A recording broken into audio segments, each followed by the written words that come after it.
Here we are, and welcome to another live stream from the Truth Proof channel. Welcome everybody from the UK and around the world. Great guest on tonight, and a lot of people know our guest, don't they, Paul?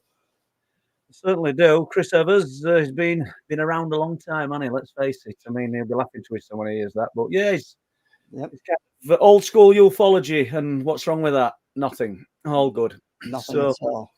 Yeah. So if just a reminder, if you've got any questions for Paul or Chris, our guest tonight, then just pop them in capital letters, and I'll be able to pick them up and read them out. And what's been happening this week, Paul? Anything? You've been doing anything? You've been doing I've been out. Filming, haven't you? Yeah, we've been filming, myself and Chris Turner, from I think it were come on, Paul.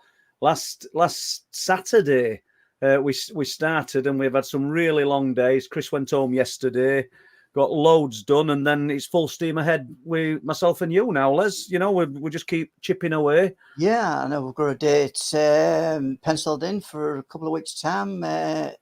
Somewhere in York, I think, somewhere up that way. Yeah, that's correct. So we are going out of our comfort zone. We're going out of the Shire. I am, anyway. Yeah, we definitely are.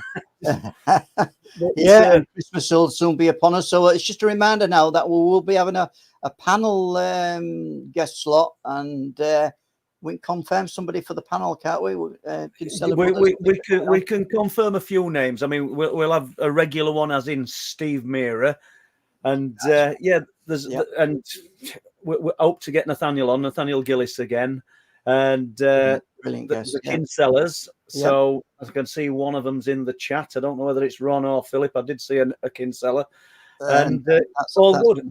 Yeah, that's on the 21st, I think. If I'm correct on that one. So that will be our last stream for the year, guys, and the will be a 2-week break, and then but there'll be some videos going out in that 2 weeks. What, Paul? There will, yeah. I mean, like I said, I've been out every night this week. Myself, Linny, Pete. Pete will be listening in silence, and he'll be smiling to himself now. But these people are just as important as anybody else in subject. Just because they're not vocal about it, they're just if they're stood in these remote places. And let's face it, people, chances are we're not going to see absolutely zilch, because, as we've said before, it don't present to order. But they've still got resilience to stand there. But last night, Les, it was absolutely freezing. But really, we still did about 5 hours, you know, and nothing at all. Nothing. And you've seen some activity somewhere else on the walls, haven't you, Paul? There's been activity with myself and Bob Brown on walls. That were incredible because Bob's, I don't know if he's in chat, but he's been struggling with his hip. So I thought, yeah, let's have a run up onto walls. We don't have to travel far. We're going car. There's some prime locations. There's a farm that I know where I can park.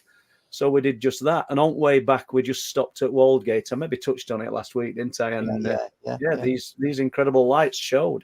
So yeah, fabulous. What they are, I don't know. All right. So we've got a few people in the chat, and thanks for everybody for supporting us tonight and coming on.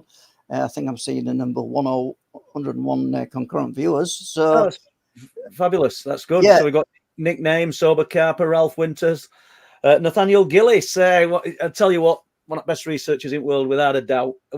Alex Thompson. Alex finishes work and comes up onto cliff tops with us. You can't fault somebody's dedication to do things. Yorkshire Grey. I've lost my track now. Rebecca King, Keith Laird, Ralph Winter, Tony Worrell, and I've run out of space people, so I know there's going to be people there. Yeah, I think I've got Selma Carrick. Welcome, Selma. If you're a newcomer, especially welcome to the show. I hope you enjoyed tonight's show. Margaret Webster, and did you say nickname? Stargazer Eternal. Nickname and Stargazer. Diane Farrell. Yeah. Hi, Diane. And Bob. Bob. Hello. Oh, always good to see Bob. Yeah. And all good. And Stargazer Eternal. Obviously, I'm not going to reveal much, but I got a sighting off this person. An interesting report a few months ago, and I've got some stuff to tie in with it, so I'll be in touch. And if I don't, give me a kick up backside and remind me, because I've got some things to tie in with what you saw. Let's put it that way. Right, without further ado then, Paul, I'll bring you our guest on for tonight, and don't forget, folks, any questions in caps, please. Welcome, Chris. And guys, how are you doing?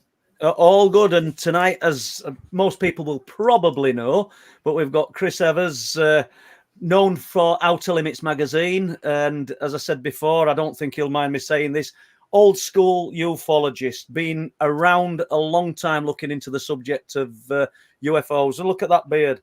Yeah. Certainly makes me feel old school, that, mate.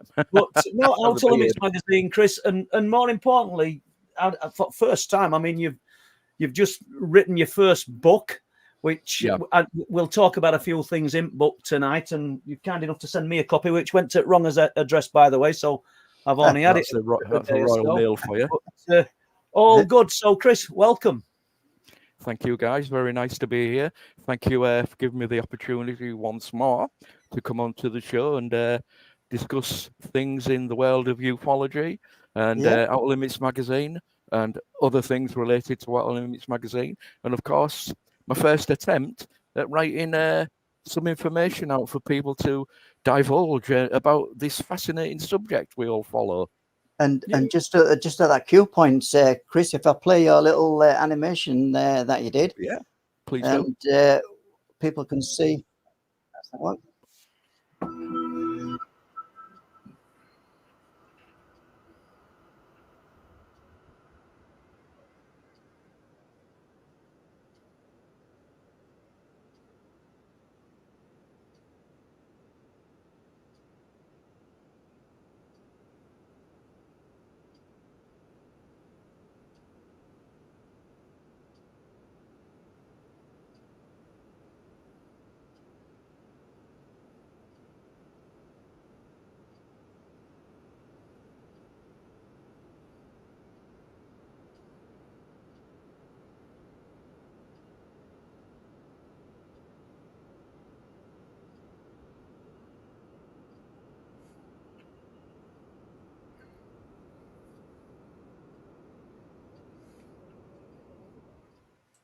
Wow.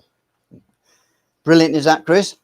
Well, I'd like to thank my brother for actually putting the animation together for me and that actual clippage and clips, really, because the actual UFOs flying around, the three of them, actually took 7 days to render on my laptop. So I'm about 2 days behind with everything at the moment. So if people are waiting for magazines, please, I'll get them to you as soon as I possibly can. Okay, and at that point, then I'll disappear. And if any questions come in, guys, I'll be back on screen. I'll see you later. Yeah, thanks, Les. And remember, people, questions in block capitals, please. And fire plenty at Chris tonight, because I'm sure he'll be well up for it. But Chris, the shape of things to come. What's changed with the shape of these objects after researching, and not just this book, over the years? What has anything changed?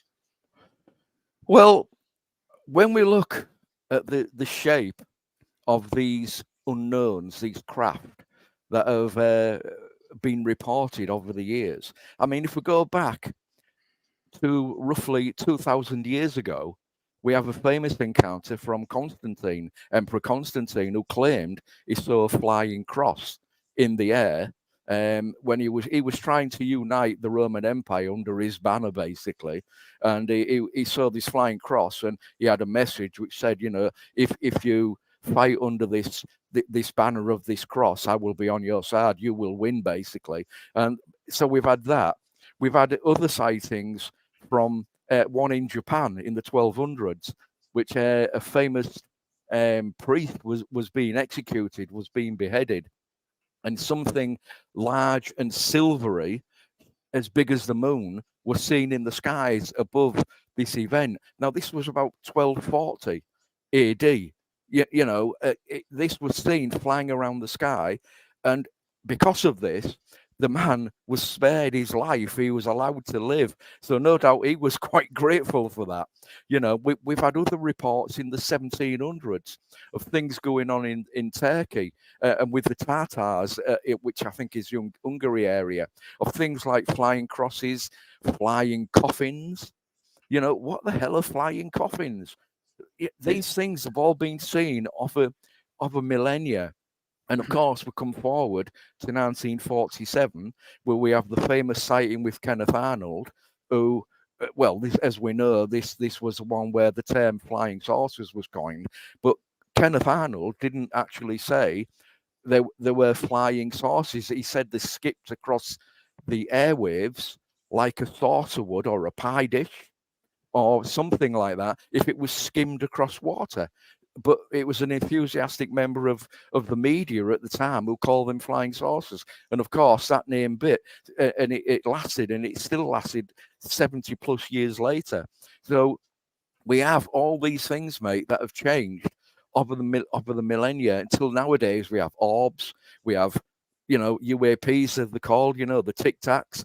We have the Adamski type craft. Yeah, a lot of people say the Adamski was faked, but at one point, back in the 1940s, early 1950s, it was regularly seen by people, who claimed to have witnessed the same type of craft. Yeah, we're all right. With George Adamski, moving on with hindsight, etc. Perhaps his stories are a little bit false, a little bit fake, but they're still all a part of the right amount, the folklore of ufology, that they've been there. So they all need addressing. And that is why I've kind of like included them in the book. Yeah, but when you say a little bit fake, let's assume that some of Adamski's work and is the real deal and 100% bona fide genuine. That little bit fake throws everything else into doubt. What I don't mean what the book. I'm on about Adamski. It throws everything else into doubt because you're only as good as your weakest link. You're only as strong as your weakest link. And if he's been exposed as a little bit fake, then everything else is questionable, which is a shame, isn't it? Because I do agree, because I've looked at some of his work and it does look absolutely, it looks bona fide, but so you're talking about flying crossers and in some instances a flying coffin. I think that's probably just interpretation, isn't it, what people absolutely think. But how much then do you think through the ages not the UFO, the intelligence that is or is within the UFO has influenced mankind? That's a good question. Have they had a direct input into what we experience as human beings? Do they have this I know there are researchers out there who believe that they control us on imaginary, puppet strings. They're trying to overtake the world and basically lead us down this path for us to do what they want us to do. Well, personally, I don't agree with that, because I think if they had this technology that is, let's be honest, is so far in advance of what we possess today, even though there are things that we don't know about. We all know the military are good at hiding things like the SR-71, which they did that from the 1950s up into the 70s or 80s. So we do know that technology that we see isn't, is not as advanced as the technology that we possess. But when we look at so-called alien races traveling to the Earth, which I think they are, I'll be completely honest, I don't think, though, that they are trying to control us, because if they are trying to control us, they'd have already done it.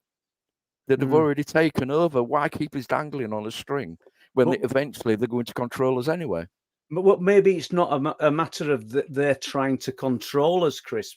Maybe it's we could be just some. I'm not saying it's all hypothetical, but we could be just some kind of experiment that's being observed. And just like you said, the Roman emperor, what were the name? I forgot his name. Constantine. He was the founder of the city of Constantinople, and he was I think he was basically the guy who put the Roman Catholic Church together. Yeah. So he'd been given this message and seen this, what he would consider a celestial body, perhaps, and have faith in me, follow me, and I will help you. And I wonder how much of that might apply to today's conflict if things of that nature were seen. I mean, we know that in conflict, people have talked about seeing true unknowns, but I wonder how much influence they've had on the outcome of a situation, or how much influence this celestial body, this flying cross, had on the outcome of Constantine's situation. Did he win? He did actually win, yeah, and he became the recognized Roman emperor at the time. But it's what we're going to think about at that time in the 300s is that the Christian faith, as it was at the time, was actually becoming the state religion anyway. So I think personally, he jumped on the bandwagon. You know, a lot of as I think I explain in some parts of the book, a lot of the earlier Roman beliefs that they had were actually, excuse the word, bastardized, and they were actually turned into Christian celebrations. And we know that, for example, the Saturnalia, which was the feast of Saturn, orgies, giving of presents, etc., was actually turned, now we know it's Christmas. I'm not saying we have orgies or anything, you know, but it all these modern day Christian beliefs have actually been taken from pagan beliefs, you know. But it's fascinating to think that he actually witnessed a flying cross, or he claims he witnessed a flying cross. Of course, we cannot go back.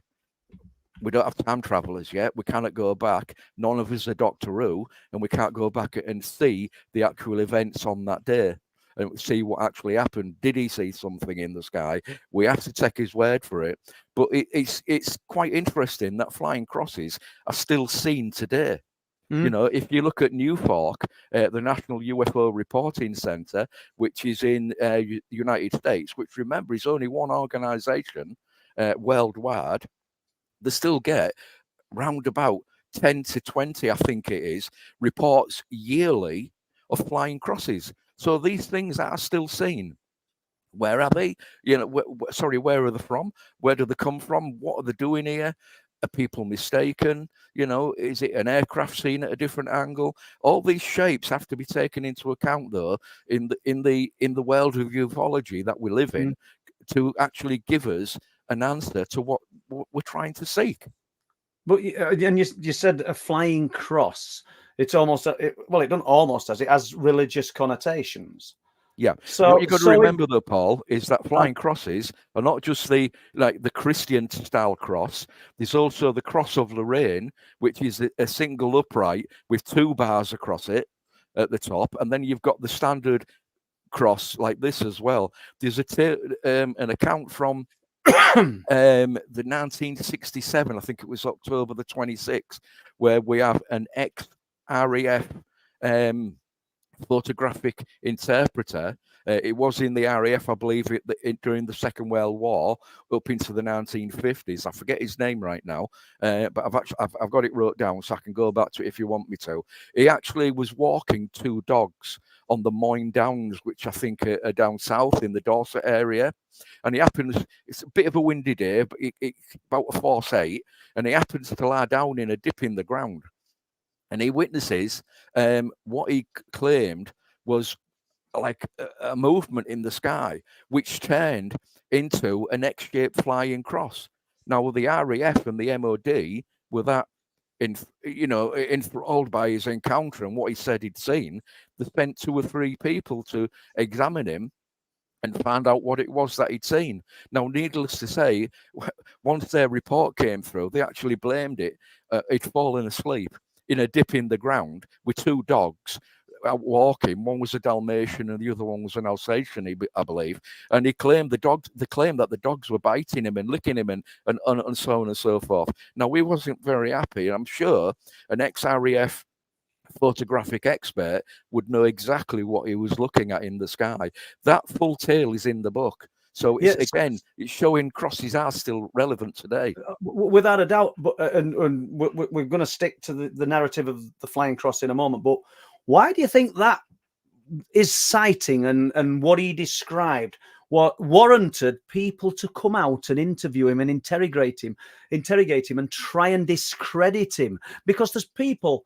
I don't mean every day in East Yorkshire, but all over the world, seeing things probably far more spectacular, and nobody comes out, nobody comes and speaks to them. But for some reason, this guy gets that kind of treatment. Why was that?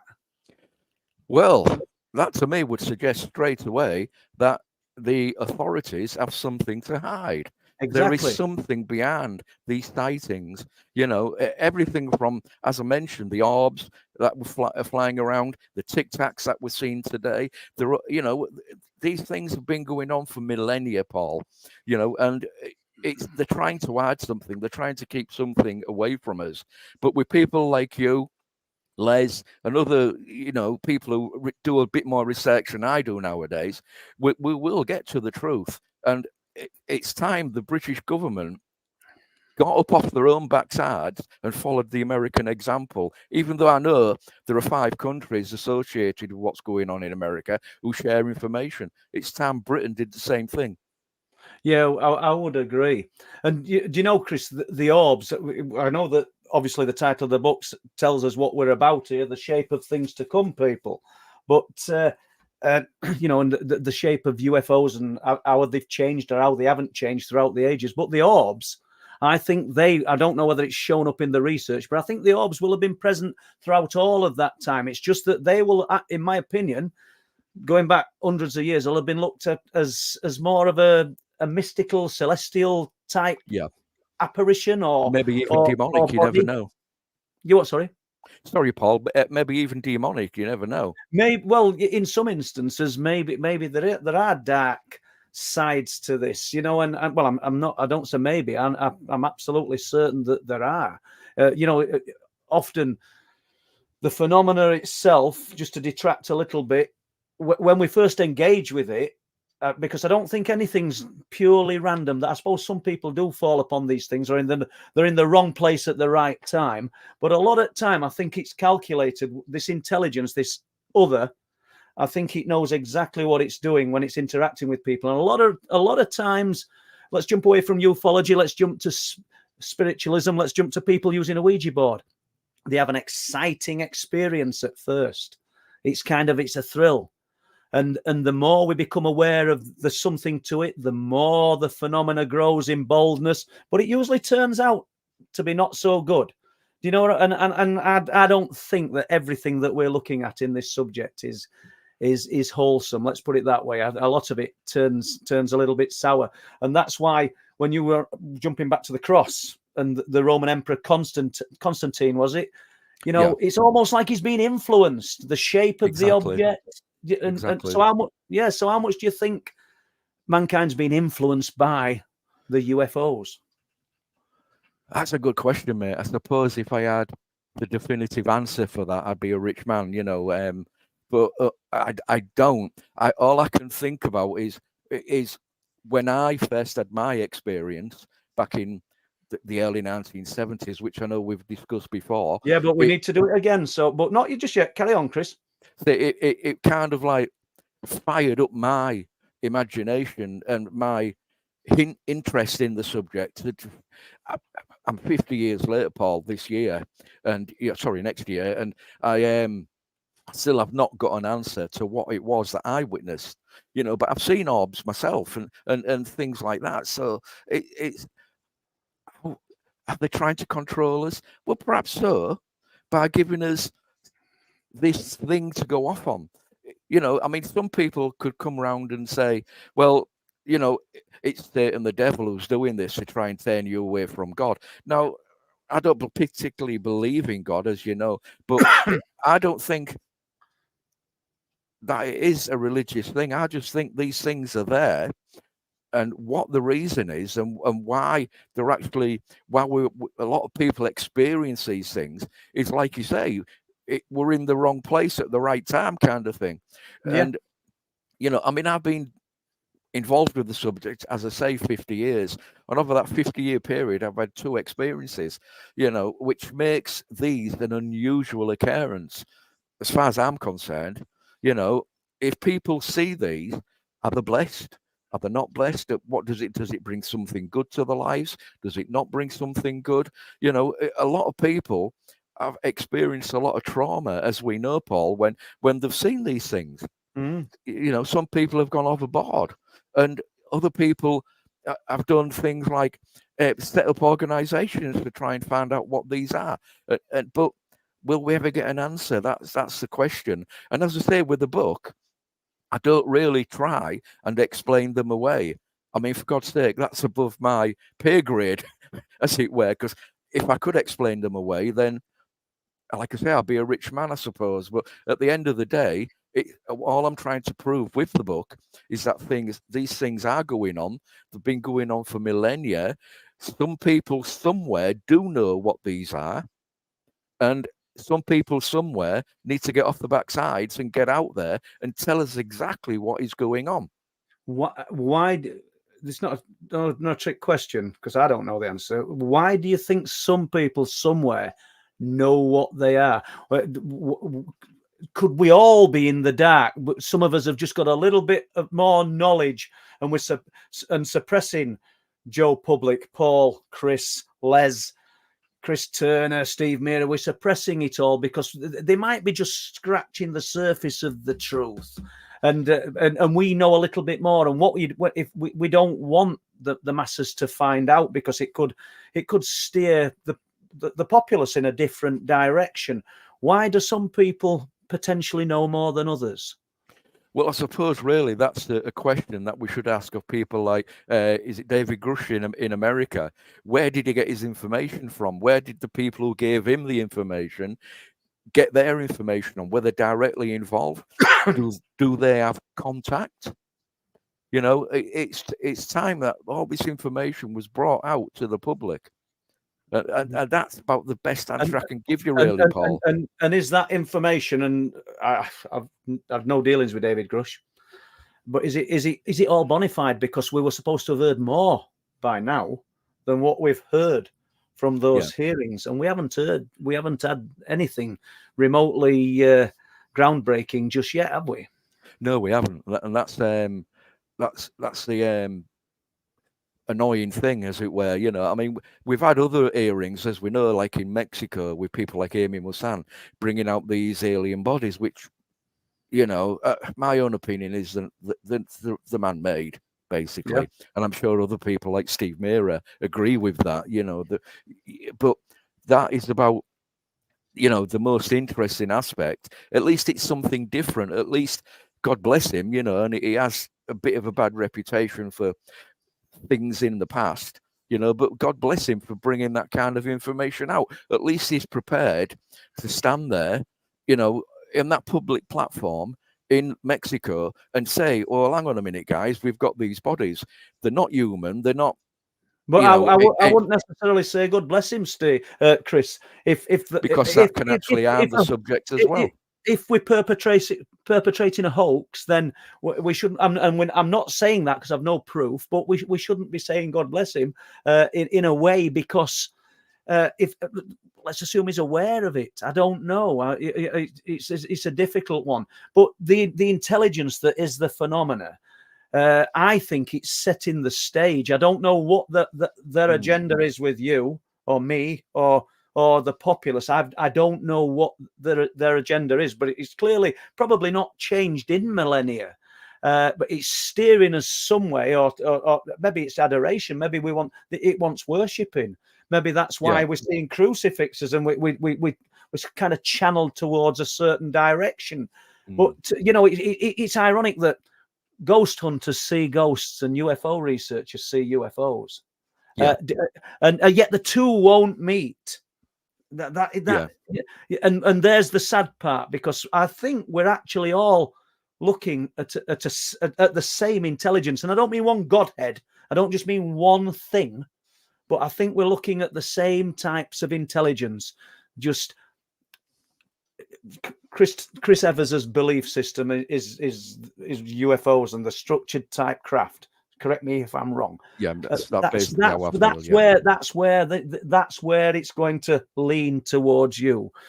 Paul Sinclair's similar, but he likes the light form phenomena. I think there's something to do with the cryptids, and I think it's playing everybody. I think you know, if we can do it with the great matrix, which is the internet, and connect all things, then imagine something that's millions of years in advance of us, potentially. It's not even a thought process to work you or to work Paul or anybody else. It's a frightening prospect, because the intelligence might be observing everything we're saying now and not even fluttering an eyelid, because it's one step. or 100 steps in front of everything we do. And Yeah, it's quite interesting, Paul, in that, as you know, I stepped back from the subject in the early 2000s, in the early 90s, and I spent about 10, 12 years away from this. And eventually I came back into the teen, 2010s. I actually came back to the subject. It's kind of like what you're suggesting is this unknown intelligence. I mean, I don't feel controlled. I think we wouldn't I've know, got Chris, a free would will. we wouldn't. Yeah, you probably have got free will, and this isn't me trying to challenge what you're thinking, but I don't think we would know if I'm a firm believer in everything that we're doing is probably mapped out and planned, and I don't expect you to subscribe to that idea, but it feels like that to myself. But anyway, I've cut across you. Sorry, you don't feel controlled. No, that's fine. I personally don't feel that I'm being controlled by some unseen force. That because that would imply that that unseen force knew that I was going to come back to the subject 10 or 12 years later. Yeah, I would agree. But that would kind of imply that the strings that we're supposed to be hooked upon, that they're guiding us by, are permanently connected to them, and that would suggest to me, if that was the case, it would be some godlike creature. And I've heard this, the Zechariah's teaching and what people have talked about before, that we were created as servants to gods from Mesopotamia, and etc., etc. And I don't think that is true, to be quite honest. I just can't see that. But that, if I'm wrong, fine, great. Somebody show me. There might be a degree of truth in everything everybody's saying. I said to Andrew Collins years ago that what if what we're dealing with, is one huge hive mind that can, just what I've been hinting to, while we've been talking, that can be all things. Ufologists see UFOs, ghost hunters see ghosts, and it will give you what you want. And we did a Blue Room talk a few months ago, or a month ago, called the low intelligence phenomena, where and just throwing out the ideas that the phenomena, some parts of it are interacting with our thoughts and giving us what we want.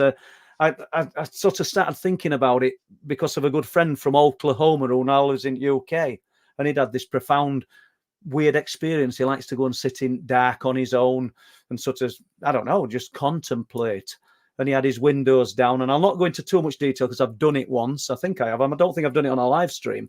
But he said he's got his windows down, and he can't remember what he heard. He heard a noise, like a drum.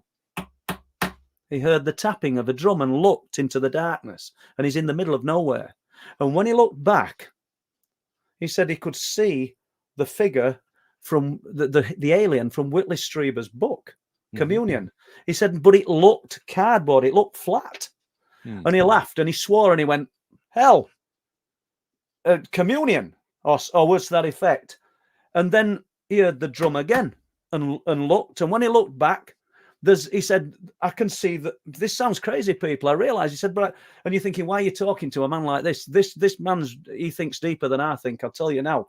I want him on this live stream because of people being enthralled by him. And he says, and I'm looking at the witch from The Wizard of Oz. And it were all relevant to this man because he's from Tornado Alley, from Oklahoma.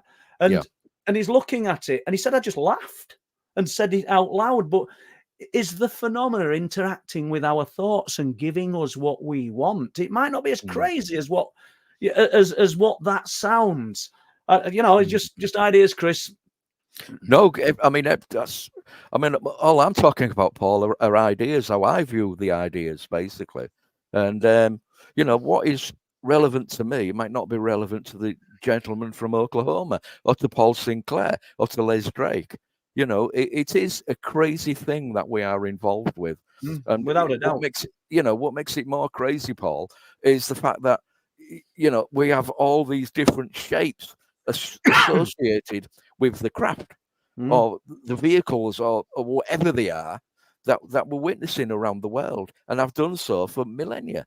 Well, let's stay with Chris Evers because that's who we're talking to and not Paul Sinclair. So sorry about veering off onto the Oklahoma story. It's fine, mate. Tell us about your sighting. I know we've heard it before, but for the people that haven't, let's hear it, please. Well, over the years, mate, as I mentioned a few moments ago, I've had 2 separate sightings. The first one was in the early 1970s. Young lad, around about 14 years of age. It was early February. Was playing in an area actually about a quarter of a mile away from where I'm sat right now, and there was a group of lads. We was out. It was early February, about 4 o'clock-ish in the evening, so it was dark. We'd had our evening meal, we'd gone out to play for a little while, and we were basically playing war. And we split into 2 more or less equal teams. Our lot I did, and the other lot tried to attack the hill that we were on. I looked up into the night sky. I saw a pinprick of light round about 10 miles away near the Humber Bridge, which will be about southwest from where I was actually sitting at that time. And it leapfrogged across the sky, like position 1, position 3, back to position 2, back to position 4. And it kind of like went over the sky like that, till eventually it was in the air right above my head. It was a perfectly clear, crystal night. We could see all the stars. And where we lived at the time, it was a brand new housing estate, Brands Home. Not many street lights were working, and it was just there in the sky. But as I saw it and it came above me, I jumped up to my friends and I shouted, "Look, guys, look in the sky, there's a UFO." But as I shouted that, it blinked out, completely disappeared, and it didn't follow the pattern to the coast as it should have done, to the North Sea coast of Holderness. And so I was left amazed, and it was that brought me into the subject. I tried to find out if there's any newspaper reports. I started reading the books that people like Randall Jones Pugh, Donald Kehoe, Major Donald Kehoe, and other books of that nature, because let's face it, all the information came from America. If there was anything from Britain, like the Pew books, that kind of thing, the Warminster thing and all this, they were rare and far and few between. So it was those books that brought me into the subject. So I suppose my outlook on the subject has been influenced by some of those books discussing what they claimed were solid objects, not man-made objects, clearly, but solid metallic objects that were flying through the sky, which I suppose is somewhere why I still view the objects, the unknowns, as craft, as solid. I call them man-made craft, for the want of a better word, but they're not man-made. They're from an intelligence from elsewhere. And that's why I view them like that. And my second sighting, Paul, was back in the mid-1990s. It was just before me and you met, and me and you started talking and communicating. And I was down on the banks of the River Humber beyond the British Aerospace Factory. There's a public footpath there. We'd already set up the Hull UFO Society. We'd gone out. We're looking south across the Humber, and just near South Ferriby, on the south bank, there's a hill which comes down from the Lincolnshire Wolds. It comes down to the River Humber. It's quite a steep drop. And I noticed this, all 3 of us were stood there. We all noticed this light come down to the river. I'm stood there watching it go to my right up towards Goole. And my 2 friends who I was with at the time watched it go to their left and under the Humber Bridge. So it'd come down, split into 2. It went so far, I'm watching it, and I said to my friends, "Oh, it's gone, it's disappeared." "No, it hasn't," they said. "It's going under the Humber Bridge." That was the orb that I experienced. So, those are the sightings that have kept me enthralled and kept me within the subject and kept my interest. And obviously over the years, I've, picked up more and more information and read more encounters, several encounters from the Hull area. We have the story of the Silver Man out of Anlaby at one of the primary schools there. Now, I know some people have looked into it, and Mike Covell's looked into it, for example, and he's done a brilliant investigation of it. But that was an interesting thing that brought me. Kept me enthralled with the subject. We have the Warren School sighting. Hold on, Chris. I mean, I don't know how much detail you've got on the Silverman sighting, but I find that fascinating because not last week, but 2 weeks ago, we had Chris Meek on. and he talked about a Silverman sighting in Scotland. Yeah. And have you got a few details you can share with us on that one?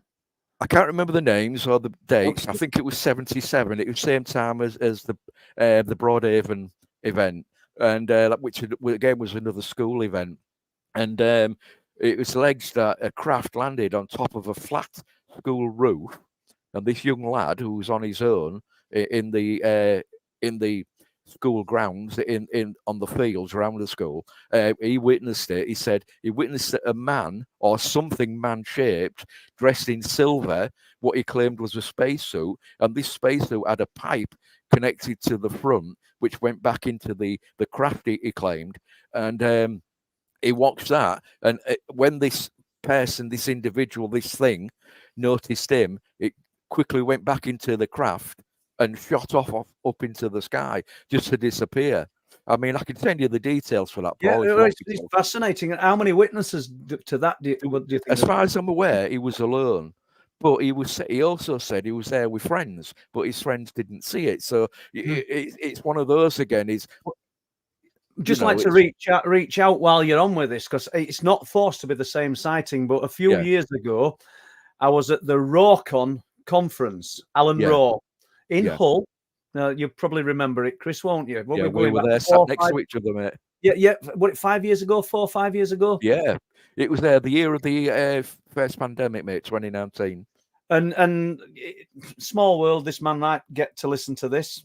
And a guy came up to me and told me that his dad was the headmaster at a school in Hull when this UFO and this alien appeared, and he'd got some information for me, and I never heard anything else. So if you are listening to this, get in touch. Because I was fascinated, and I didn't get a phone number. He said he was going to be in touch. He said he'd be in touch with me through a website, but it's got to be the same one.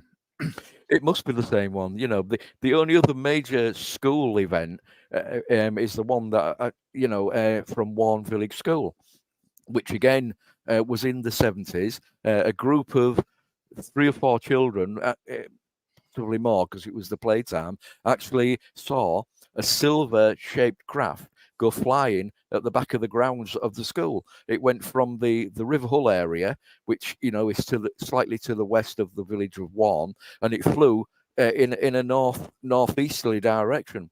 And all the kids drew what they'd seen, and amazingly, a lot of the drawings were very much alike. Yeah. So it was those kind of things, mate, that kept me interested in the subject and looking into things in this area. Yeah, truly. And obviously we'll jump back to your sightings in a moment, but Russell Callahan, UFO Data Magazine, he had a sighting last year, didn't he? Yes, he did, yeah. Did you cover it in OLM Magazine? We did, yeah. Basically, it was out on the wolds, not kind of like between Hull and where you are. Yeah. And he's driving along. It's night time, and he's parked up to have a look at the night sky, and he notices this thing coming down in the front of him. It gets to, there's a roundabout, and it's like a crossroads with a roundabout in the middle, and he notices this thing come from the right hand side and up to the roundabout, and it just carried on.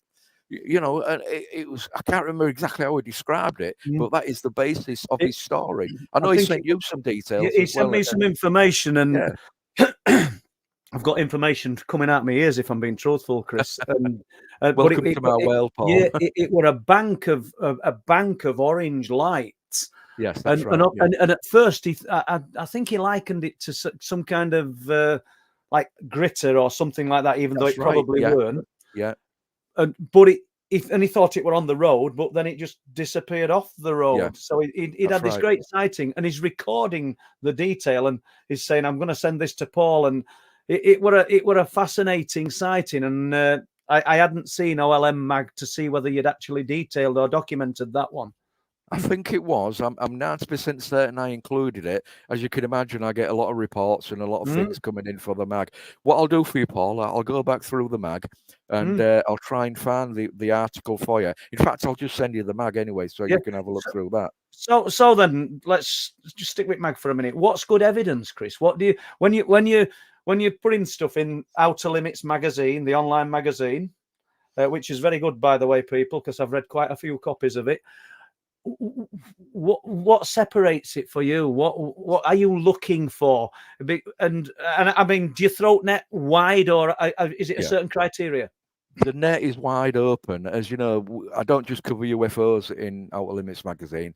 I cover everything from big cat sightings, the UFOs, UAPs, what's going on with these alien bodies in Mexico. There's a lot. Anything paranormal will basically go in there.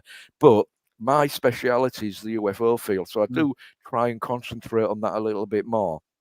Yeah, I actually feel OLM magazine up now for people to have a look at. And well, just spend a minute, Chris. Where can people find this? Well, basically it's a subscribers only magazine, and basically if they go to www.olm-mag.co.uk, they can find all the information on there. The actual subscription rates are not bad, about £11.50 for a year. So that's 6 issues over the course of the year, one every 2 months. Next, it's if I remember correctly, £19. Excuse me, let me get a drink. Well, I can see this, Chris, if you can't see the image on screen. So we've got a 2-year subscription is £19.50 and a 3-year is £27.50. Excuse me, yeah. That's correct. Did it make you cough that, saying that? Yeah, it does, mate. It's money. No, it's people can subscribe there. You know, there's plenty of articles in there about all different kinds of things. We have regular articles from Earl Grey Anderson at MUFON, South California. Southern California is the head of that. We also have Bob Spearing. He provides information as well. I've had articles in the past from yourself. I put in the occasional article as well. So it's all in there. And I try and get all the latest relevant information into that. Every 8 weeks it comes out, and you know, we've had some people who've been subscribed since issue 16, which was the first subscribers issue, and as you can see on there, we're up to 47 coming out in just a couple of days. Actually, it's due out tomorrow. Excuse me. Are you all right, Chris? I'm just gonna have a drink, guys. Just a minute. Yeah, no problem. And just Les, you want your microphone on, mate? That's better. I don't know if you want any questions at this moment, Paul. I don't see why not. Yeah, that's better. Okay, we'll just interrupt you there, Chris, because we'll just give you a little break with your throat, and I'll just try and pick some questions out and see if between you who wants to answer the questions. So I've got a question from, well, actually, Alex Thompson, and I'll put that on the screen now. Don't know if you can see it, Chris. Question for Chris. What is the scariest case you have investigated? Well, that is actually one that Paul has investigated as well, which was the Sprottley case, Paul. Do you remember that one? Yeah, I do. That is a fascinating case. I'm sure you've spoken about it before on the podcast, you know, on the live stream. It's this lady, 2 ladies at the home, which I think was a bungalow in the Sprottley area of East Yorkshire.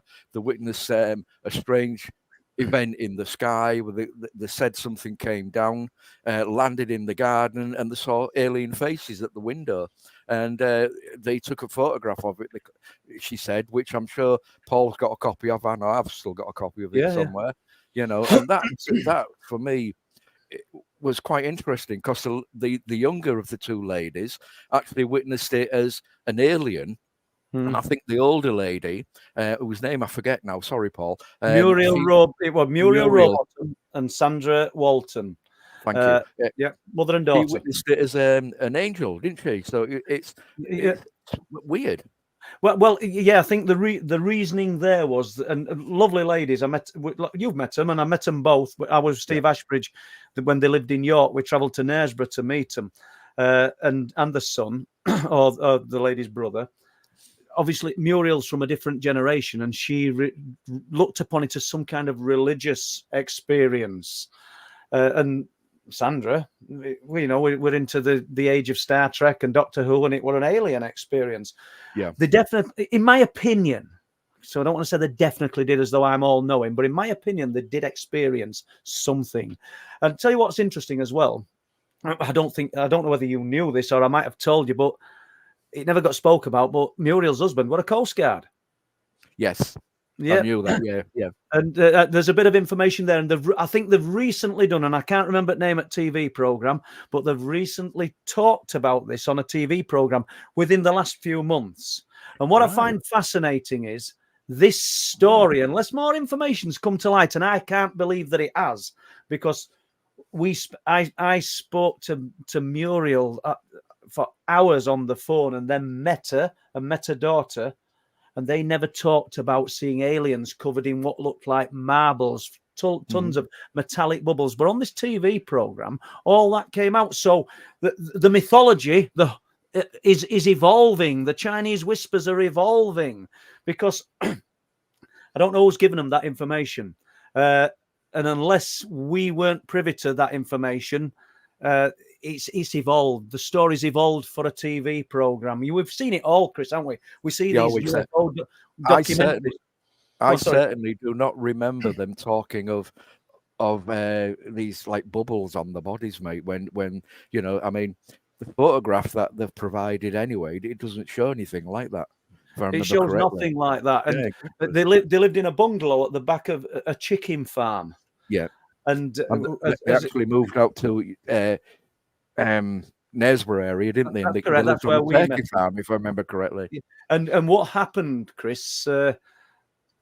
Sandra's washing up at the kitchen sink, and she sees lights in the sky. Just stands at the back door, and there's orange lights. Orange seems to figure a lot with these sightings, doesn't it? Shouts to mum. Mum comes to look. You know the drill, but our listeners might not. And they're looking at these orange lights, and Sandra decides to rush upstairs and get a camera. The little one where you press the button. Can I just stop you there? Because they told me the camera was on the window ledge. No, she went upstairs. I specifically remember that. So again, variation. Well, but it's good to put it out there. You know, we're being as honest as we can be. She gets the camera, so I'm told, and takes a picture. The one little square flash. There'll be a lot of people don't remember them, but it just take the picture and it flicks round, doesn't it? Yeah. Within an instant, the lights moved from their position to the bottom of their garden. That's correct. Then they become frightened, lock the door. Muriel gets in the bottom part of the kitchen, tucked away. She's in the other half, and they perceive something outside. And she gets this part's always puzzled me. She comes up to the window and takes a few pictures and I'm just wondering if I believe they've had an experience, but I'm just always confused because of the flash on the reflection of the glass, whether we'd have got the image of the alien. And I put it in Truth Proof 1. They were kind enough to let me have the images, but it always. I'm not clever enough with photography to know whether we'd get that. Would we get? Les might know, and you might know yourself. If you use the flash with a glass partition or a window, something like that in front of you, you are going to get an image of that flash going off in the glass. I'm sure Les would agree with that. Yeah, and that'd be the most overpowering part of the photograph. But then again, it has the opportunity to light up anything which is stood on the other side of it. So And in their defence, they did take it in front of, I think, a net curtain. So would that diffuse it? Definitely. Yes, it would. Yeah, definitely. I think there were a net curtain up. I'm pretty sure. But as I say, me and Chris, apologies. Me and Steve Ashbridge, we spent hours with them, and I tell you what it had, and I don't know whether it has on everybody, myself included. When you've had an experience, it puts you on a path that you don't seem to be able to get off, because everything then that happened, they connected to this incredible event. So to the point of they were looking at the skies constantly for some kind of answer and some kind of message. So it really did have an incredible effect on these two ladies. I actually met them, Paul. It was a front page article in our local newspaper, the Hull Daily Mail, round about the middle of December 95. Right, I thought it was 94, but yeah, go on. Well, it could be 94. I might have got the year wrong, but it was I remember it being the December. I arranged to go meet them in the January, and I spent quite a lot of time talking to them about this experience, at that time. But when it went in the Hull Daily Mail, 94 or 95, it was it already being investigated by Bufora, the British UFO Research Association. Now, I've asked them for details. I actually asked them at the first conference that I did, in Hull, and I'm still waiting for them to send me the details all these years later. Why are they not sending them? Is it just a case of, I'm sorry, they're our files, we're keeping them, I think that's basically probably what it is, and it's a shame, isn't it? Because we should be sharing this information. Exactly. Have you any more views on that, Les? Have you any knowledge on that case? No knowledge on the case, except I think it was featured on a local radio, if I'm not mistaken, on a radio station called Radio Humberside. I'm sure I heard it on one of the reports that I did on there. Yeah, a special report, because I sent a presenter down there to interview. Yeah, I know. I've spoke to Philip Mantle about it as in past as well, and Philip don't feel that there's as much to the case as what the ladies are saying. Right. And I'm not saying he's right or he's wrong. I don't know. I know that it had a profound effect on them anyway. How long did they live there, Paul, until they actually moved out of that? I don't know that, Les. No, I don't know. Yeah. No, I don't know that either. Right. What year did you go and see them, Paul? Oh, good God. I think probably 2006, 2007. Right. So at least I would say 8 or 9 years to live there then before they moved over to Knaresborough. Yeah. Right. Okay. I actually went to Withensea to Muriel's flat, which was right next to the coastline in Withensea there. And she actually said she also witnessed things from a flat window. Now, she was on about the second floor in this apartment, and she could see right across the North Sea to see things going out there. But the fact that her husband was a Coast Guard is quite interesting, mate. It kind of ties you in with your experiences and what people have told you up there in Britain. Yeah, it does. And before we leave this, and I mean this sincerely, they were lovely ladies. I have full respect for them, So yeah. It's still a fascinating case. I get loads of reports, Chris, and no doubt you do, and most of them are historic. I got one from 1970 on the Barmston Drain in Hull. Yeah, which is just an incredible report. But for me, it's no less interesting than one that somebody says I saw it yesterday, because chances are there's not going to be a repeat of it. If you went out and go to this woods up on this road here now, and that's where I saw it yesterday, you can go and stand there. I don't think you're going to get a repeat of what somebody saw. No. So the historic cases are just as important. Sorry, Les, more questions? Yeah, no, that's fine. And you've got a pat on the back from nickname Chris. Chris, congrats on a new book. I have it, and I'm saving it. What inspired you on this topic of all your UFO knowledge? I'll probably say that in English. What inspired you on this topic of all your UFO knowledge? That's easy for you to say, Les. Well, it is, isn't it? Yeah, and that's before I've had any Christmas drinks, folks. Yeah, I ain't had any. If I did actually have any and come on the show, it would be bedlam. I can assure you of that. Yeah, well, God, don't have a drink, Les, please. No. So really, I suppose it's what next is quite important. I basically covered the things that inspired me to get interested in I had, when I was slightly younger, about 13, before my first experience, I was staying at my uncle's. I used to stay on a regular basis, my mum's younger brother. And there was 1 or 2 books in there, but there was mostly about ghost stories. And I just used to read, when I was asleep there on a night, I didn't want to go to sleep yet, like 9 hours now. And I'd read them, then sleep with the light on all night, So it was them. I had a slight interest in the subject, but it was a passing interest. It could take it or leave it, really, until, of course, I had my own experience. Now, what next? Well, I'm actually preparing a second book at the moment, which is about UFOs and their interaction with water. USOs are covered with that. So I'm working on that. I've got about 40,000 words done at the moment. I'm also, as we all know, I'm doing the magazine on a regular basis. And I'm also currently planning the 2024 OLM Conference. So that's kind of like what's next. Yeah, fabulous. I just need to sorry, Les, but Martin Abbas says, I just wanted to buy you a drink, lads. Well, I know Martin, and I won't refuse a drink. Thank you very much. And while you've just touched on the conference, before we forget, I'll just add that in there for people to see. And I'll just add that, I think. There we go. So, OLM Conference, tell us a little bit about that conference next year.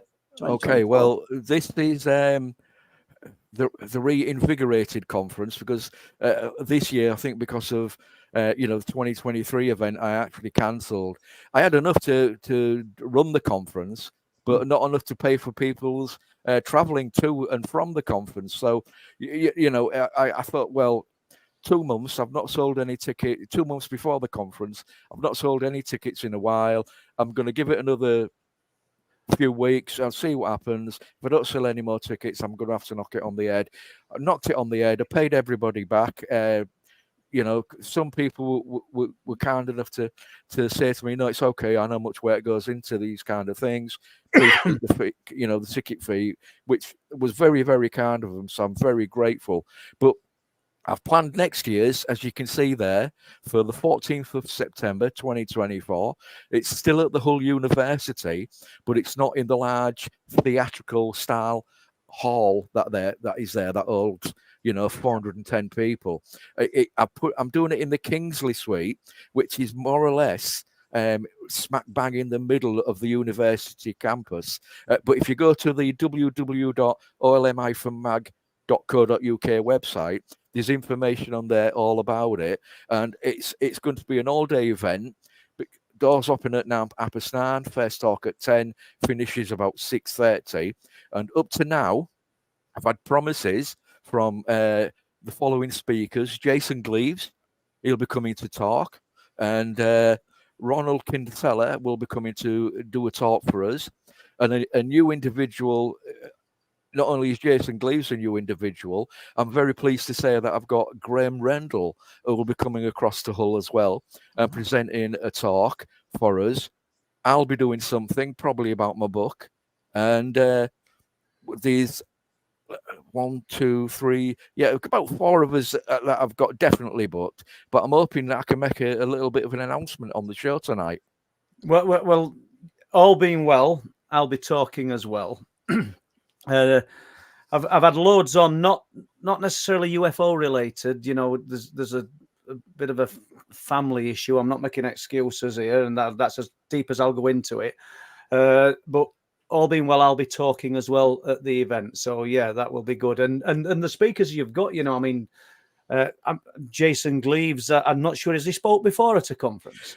Jason hasn't actually spoken at an OLM conference, but I think, Jason can correct me if I'm wrong, but I think he's done at least one before, but yep. I'm not certain when. He's thorough in his work, and people will be familiar with Jason with UFO and photographic analysis. And then you've got Graham Rendell, who I've heard, and Graham is on point. He's really he's a deep researcher.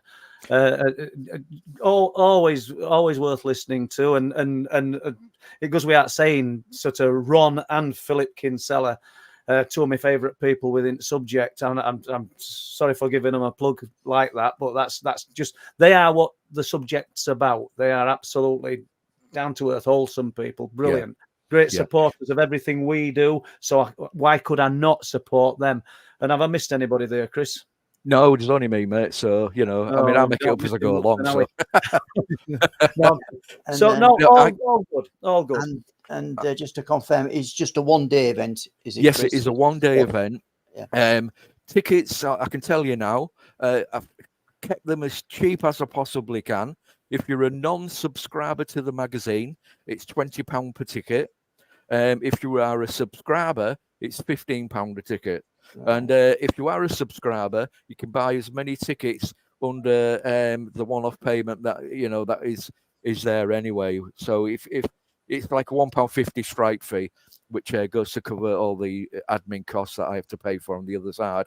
I've got to say that the first time I saw Graham Rendell was at the Awakening Conference this year, and what his presentation on the events of the Second World War, the 1944-45 sightings of strange lights in the sky. The Foo Fighter type phenomena. That's correct. Yeah, the Foo Fighters. I thought was absolutely fascinating. And as soon as I heard him speaking on that, I thought, I've just got to get you at OLM next year. So that's why he was invited, and thankfully he's accepted. Superb. So And let's. Do we have more? of course, Paul, I've got to say again here, thank you very much for agreeing to come and join us again next year. It's like coming home, really, I suppose. Well, I did first one, didn't I? And then That's right. I think I've done about 4. I'm not certain. 3 round about that, mate. Yeah. And again, thank you. No worries. It's Okay. all good. Go on, move on with some questions, and if it's all right with you guys, and kind of some of these will be mixed and matched questions. Chris, Keith Ladd, question for the panel: did Richard Nixon have a meeting with aliens? Do you think? Do you want to take it, Paul, or do you want me to? I'm afraid, Keith, and always makes me laugh when I see it name, because I know it's a Phoenix Knights kind of name, but excellent question. But I've no knowledge of it, Keith. You've probably got more knowledge of this than myself. I don't know about you, Chris. I think this goes back to the Jackie Gleason story of him being with one of the American presidents and being shown alleged alien bodies. I can't remember where they were. Now, Jackie Gleason was quite a famous entertainer in America back in. It appeared in films. I think he was a comedian as well, and he was quite well known. And I think he offered at one point a lot of money to be shown the truth. And anyway, he ended up going with one American president to allegedly witness something that had been kept somewhere. Now, what the truth is behind all that, I cannot say. I don't know. I wasn't there. I didn't witness it. But it's a fascinating story if it is true. Yeah. And it still leads me back to the fact that the thoughts that even if an American president did see alien bodies, or in the case of Eisenhower, did get to meet aliens, I still think we're being steered. Just like jumping back to the Roman emperor and seeing this cross in the sky. It's almost like, follow my lead, do what I'm saying. I don't understand why some kind of treaty or some kind of pact would be made by this intelligent other with the biggest powers on Earth, should we say, or what we conceive as the biggest powers on Earth. Why would they need to do it? Yeah, it's they have. I'm sorry. No, they wouldn't need to do it, Paul. If they're going to dominate the world, they could have done it millennia ago. If they have been coming that long, clearly they've got advanced technology, which is way ahead of anything we've got, or alleged we've got. And they could have taken over the world years ago. Now, if we are a species that lives in a petri dish, to put it in a different, then they could just literally pick the petri dish up and throw us away. Well, start yeah, again. But this sounds ever so macabre, but are we just a crop? No, that's an interesting thought. That is interesting thought. It's I only know of perhaps maybe 1 or 2 cases where we've had human mutilations. Yeah, but are we coming to critical mass as a species? That's you see all these examples of civilizations within the jungle, and when they do this, when they do the ground radar penetration, and you see that there's been mass populations in these areas and they've just vanished. I'm not saying that's what's happened, but are we coming to critical mass? Look at everything that's happening in the world. It's a frightening prospect, and not one that many people probably want to get their head around. I mean, or even consider. But when we consider what do they want from us, and why are we being steered in certain directions, it kind of makes you ask that question: is there an end game to what they're doing? You know, we do it we do it ourselves with farming and agriculture. What a weird thing to be talking about, but. And a frightening thing. It is, of course, it is farming and agriculture and the way we are on the world that is causing a hell of a lot of the problems. You know, climate change isn't just a now thing. It's been there for millennia, Paul. You know, there's ice ages that have come and gone, you know, and no doubt a lot of ancient civilizations collapsed or failed because of things happening in the past, similar to climate change. You know, for some reason where they live in the Atacama Desert or wherever, somewhere in Mexico or in Africa, did the climate change and other types of things occur and made these civilizations fall? You know, wars have taken the tolls of civilizations as well. So I wouldn't say, again, although it appears, I understand what you're saying and why you're saying it, but I wouldn't say again that we are actually being 100% controlled. I still think we have that free will, mate. I'm only throwing it out there. I'm not saying that. No, I understand, mate. Yeah, I understand. You know, it's like obviously the corn doesn't have an intelligence. People thinking, where's he going with this? Yeah. But the corn cannot appeal, cannot influence the reaper, and I know the corn. Do you know what I mean? Yeah. I just look at it and I think to myself, you know, it's got whatever it is we're dealing with. It's just got that ultimate. People say one step in front. Whatever it is, it's just hundreds of steps in front of everything we're doing and thinking. And nobody's got a handle on it so far. And there's been some brilliant researchers, far better than me, and there'll be brilliant researchers long after you've gone and I've gone. And we all think we're going to get the truth. We all think that we're going to get to the bottom of what's happening, and we're not doing. And that's not me giving up. It just seems to be par for the course. And once again, are we setting the stage? Chris Evers, I'm going to say Chris Turner then. Chris Evers likes the idea that these objects are somehow structured craft, and that's what he's going to see. And I think Malcolm Robinson's in a similar vein, and that's no disrespect to you or Malcolm. I tend to think that it's all linked. Throw it across the board, the cryptids, everything. And I don't think we should be disregarding the cryptid sightings just because it doesn't fit in with the criteria of the UFO researcher, if they're seen in the same time frames or in proximity. But I'm rambling. Les has got another question. No, mate. Sorry. Let him just answer this. Sorry, Paul. You make a valid point, because I mean, I remember you being interviewed by Brian Bowden quite a few years ago. They were in America, and I actually came on and pointed out that over the years, not only of sightings being made of flying saucers, UFOs, UAPs, whatever you want to call them, you know, they've also been associated at the same time, especially we know in America and various places where Bigfoot has been seen at the same time. You know, unusual creatures have been seen at the same time. It's like I agree to a certain amount that there is something there that that is intermingling with the phenomena. You know, I think it is the phenomena, though, Chris. That's where we maybe disagree. Actually, I think. Go on, Les. Sorry. Yeah, actually, guys, that will bring me nicely into this next question. Actually, so you might be able to just follow on with that. Dark Angel is asking, does Chris believe there's a spiritual or religious aspect to these UFOs? My own personal answer to that is no, because I think religion is man-made, and people have used it, i.e. Constantine the Great, allegedly, to keep people under the thumb. it's a long debate, and it would take more than we've got time left in this program to actually cover it. But my own personal opinion is no. Religion is a man-made aspect.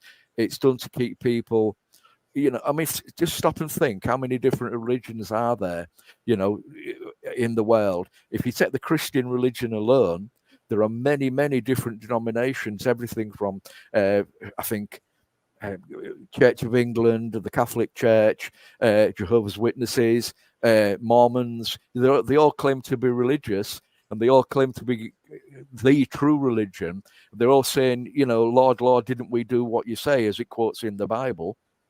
And then, you know, but they're all putting their own point of view across. It's a man-made thing to keep certain people under control, and that is how I view it. Yeah, but are we all ultimately? And I'm not deeply religious. I went to a Church of England school where there were 28 of us in the school, and we had it at literally every morning, dinner, and when we left. And that probably turned me a little bit away from it. But ultimately, we're probably all not praying. Praying's the wrong word, but we're probably the people who are involved deeply in the religion. I think they're probably all praying to the same thing. I think culture shapes the way that we look at these things. Do you know what I mean? And we aren't getting too deep and political about it. I think that, you know, the cultures of the world shape the way that we look at these things. I'll tell you what it does show, Paul.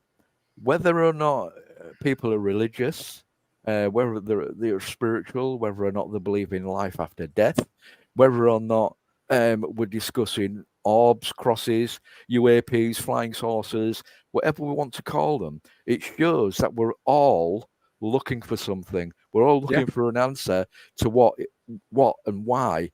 What are we doing on this planet, and why are we on this planet? Everybody's looking for that. Yeah, good point. And we'll revert to Les again. I see Laura's in, my daughter. Hi, Laura. Okay. So the question is from Keith Ladd. Do you have any opinions on the validity of the Dulce Wars?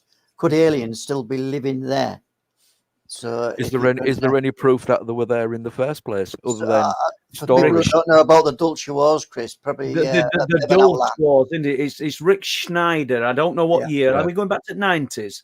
I think it's the 90s, yeah. And this guy, what a prolific. I do think he was prolific indeed, but I do think he was played a hell of a lot, to be quite honest. Right, okay. To maybe give a bad aspect to the actual phenomenon. Can you just give us a quick outline of what the account was, Chris? Basically, the Dulce base is alleged to be an underground base there of aliens that have been there for quite a while. They made an agreement with the US. Basically, and it involved the kidnapping of people, alien abductions, for whatever purpose it was alleged. And at one point, the US military decided to get back into the base and sort something out, but apparently the aliens that were alleged to be there were far superior with their military aspect of their being there, and the US Armed Forces just couldn't handle them. So, you know, if that's the case, why are they still underground? Why like we've already discussed, why are they in taking control of us? I know it's a deep thing, and we've already discussed it and covered it, but that is basically the Dulce Wars. Yeah, but maybe they have maybe they are controlling us, Chris. Maybe I'm not disputing it with you, Paul. I like it. I like the debate, because it's not an argument. But maybe we are being controlled, and maybe we're being steered, and we just don't even realize that we are. Your next book, or the one that you're forming at the moment, ironically, I'm sort of collecting information. I know you already know I've got the title for it. And that is the sub-universe, the submersed universe, because you touched on the fact that these things might be traversing vast distances of the universe. And here's one that we probably disagree on, because I don't think they are. I think they're already here. I think these intelligences, and not necessarily living below the ocean, I personally believe that there are, we call them aliens. They're alien to everything we know and understand, living beneath the oceans. Spoke to Linda Moulton Howe a few weeks ago, and she were talking about these things potentially living beneath the oceans, but beneath the land, beneath the oceans. Yeah. And and it's a fascinating prospect, but it could be just the fact, as in we both know Paul Ascough. I know Les knows him. Yeah. And he likened it, and I've done it before because I think it was a great analogy. That he likened it to a record and the needle, and there's probably universes or existences in each of these lines, and it might just be a matter that they can slip over. All hypothesizing, all speculation. We've got no proof of anything, people. For those people that want to say that, you're correct. But there's clearly something happening that we don't understand. So you might want to answer that. If not, we'll jump to Les. It's a fascinating thing, I mean, I remember back in, well, a few years ago, there was an edition of the Sun, the newspaper, the Sun online, the American version, where Gary Heseltine was quoted as believing exactly, well, that they were coming from under the oceans, somewhere under the oceans. But that isn't that isn't a new belief. That has been around. I remember Tony Dodd doing an article in UFO magazine, I think in 1997. In fact, I quote it in my book, in my new book, and I think I've mentioned it again in the second one that I'm writing, that there was various sightings of massive craft coming out of the oceans around Iceland. Is there some kind of, I'll use the word portal, is there some kind of door, a gate or a portal that allows these things to fly in and out? I mean, that would, again, though, to me, it would indicate that we do live in a hollow world. So, and that's another subject completely different altogether. Yeah. Do you know, and there's talk of, I think it was 1998 that it made the national newspapers that the radar had tracked a craft flying over the North Sea. I think they said at 27,000 miles per hour, huge diamond-shaped craft, which I find fascinating. I mean, it might be just a false report, but we know it made the newspapers, and I don't think the MOD are going to come out and say, "Oh yeah, here's the report, people. We've redacted a few names," but yet it's been validated. But what's interesting about that one, and I'm not certain, somebody can correct me if I'm wrong, but I think it was June or July, there were a lot of UFO activity and a lot of UFO reports in those months. Yeah. Which is, it's quite fascinating, really. It's a great account. Yeah. Isn't that the one that you mentioned, though, about the North Sea diamond? Isn't that associated with the let me think, have I got the dates wrong? No, I've got the dates wrong. I'm thinking Schaffner for some reason. No, Schaffner were 1970, September 8th, 1970. Yeah. Got an interesting account from early September, but it's Chris Evers' show here, so we'll have another question. Okay, well, we're just going to do a little bit more of housekeeping here. And first of all, we're just going to bring where people can buy your book on Amazon, Chris. If you just want to take people through that of what they can actually purchase there. Yeah, if you just go and do a search on Amazon UK for Chris Evers' book, that'll bring you to the page. Just go down the page slightly, click on it, it'll bring you to this. And, it's currently available in hardback, which I think is $15.55. It's also available in softback, which I think is about £11.50, somewhere around about there, £11.65. And I do know it's coming out in Kindle fairly soon. Unfortunately, I don't have what the price will be for that, but I do know it will be out in Kindle very soon. So yeah, please, if you buy a copy, please leave me a review, good or bad, I don't mind, whatever. And it's makes a very inexpensive Christmas gift for people who've been in the subject, well, maybe as long as me, 50 years, or they're brand new to the subject, because it highlights many, many different types of craft. I think in total, there's somewhere round about 60 to 65 different incidents which are actually mentioned in the book. So yeah, please do go and get a copy. Brilliant. And Paul, you've got a website, and we've got that on screen now. If you can tell people who are probably new to the show or people who might not visit the website what they can do when they get there. Yeah, thanks, Les. There's a picture of me, Colonel Halton and Mary. Yeah, truthproof.uk. A lot of reports on the website, which Don Lodge puts on and sort of works diligently with, and reports that you'll not find anywhere else, I don't think, to be honest with you. We don't mind people using the reports either, by the way, but we'd appreciate that you just say where they've been obtained, because they are unique to the Truth Proof website. You can also purchase the paperback books on the website. Oh, I can't show you because Les is looking at that, but so all the books can be obtained off the website. Wolfland's DVDs can be obtained on the website, and the Kindle version of the books are on Amazon. Obviously, I won't say obviously, but Wolfland's can be obtained also via download on Amazon Prime. And yeah, it's all there. And there's an image of Wolflands and one of the creations of the costume that Mary made, incidentally. And honestly, yeah, I'm proud of it. Not the costume. I'm proud of it as a whole. You know, never thought I'd ever do anything like Wolflands. And thanks to Les. So there we go. And all the brilliant witnesses. It's been received well. So thank you. Rent at $4.49, it looks like, and buy at $9.99. And thanks to everybody who's actually purchased it and actually took the trouble to write a review. Thank you very much. Thank you. Yeah, appreciated. Okay, so if I can, I've got not so much a question, but kind of response to what you was talking about earlier, Paul, actually, from Dean Cooling. And this came in at 7:30. So sorry it's coming late, Dean, but completely agree with Paul. Although humanity does have a track record for using anything and everything for nefarious reasons. That's when you was talking about. Absolutely spot on, Dean, and great to hear from you. We need a catch up soon, I think. Great guy, Dean Cooling. He's travelled a monstrous distance on a motorbike to spend some nights in forest with us, and forever grateful to Dean. But yeah, I mean, but if humanity has got a track record for